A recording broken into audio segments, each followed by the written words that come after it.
So, why is right skilling particularly important in the field of mental health? Sukriti, that's a really pertinent question because, do you know if you look at data, and this is data for India, about 57% of clients discontinue therapy after the first session. And data also indicates that from among the remaining who do go in for the sessions, almost 40% of them drop out after the first few sessions.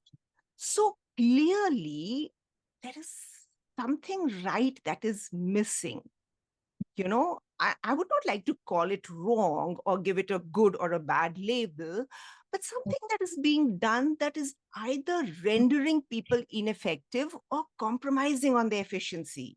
You know, Mm, um, look, mental health professionals operate in a space that is dynamic. It is, the space is in a constant state of flux. And we cannot afford to rest on laurels or degrees or trainings that we underwent 10 years back, leave alone earlier than 10 years back. And so mm, we have two very important goals as service providers in this space. Firstly, to mm, ensure that we are equipped with the latest skills, and for that, we need upskilling all the time. And secondly, that we are, updated with the most appropriate or the right skills and tools. And that's what is our focus at Meta Council.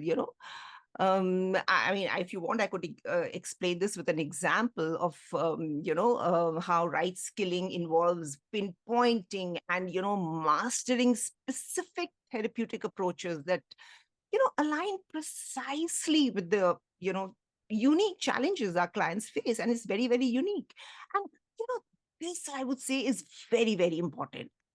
See, look, when a client comes to us, like if there's a client who comes to me, I mean, there is there's never a one single problem. Oftentimes there is a lot of overlap.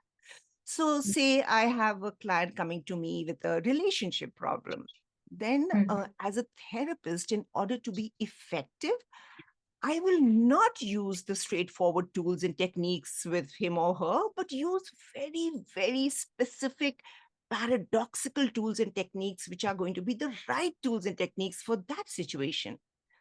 Now, also, like in all probability, if the person is grappling with a relationship problem, I mean, in all probability, like I said, the person might also be depressed or may even be anxious, about the future. So then I will use only my cognitive tools there and maybe use some uncovering techniques for anxiety, suppose there's also an addiction issue, because I was just thinking of this client of mine and there is a relationship problem with an addiction issue, then I will use a habit and addiction log as opposed to merely staying with a mood log. And I will focus on addressing positive distortions as opposed to only negative distortions. So, these are the right tools to be used at the right time, at the right place, for the right reasons. The other thing that comes to mind is that adult tools will not work for children. If they are overwhelmed and they are triggered, you know how it is with children.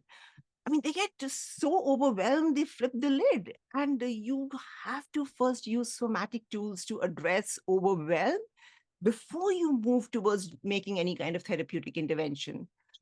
So, yeah, it's about having the right tools in your therapeutic toolkit, tailor made for specific conditions. Yeah. That's a great example of right skilling in mental health.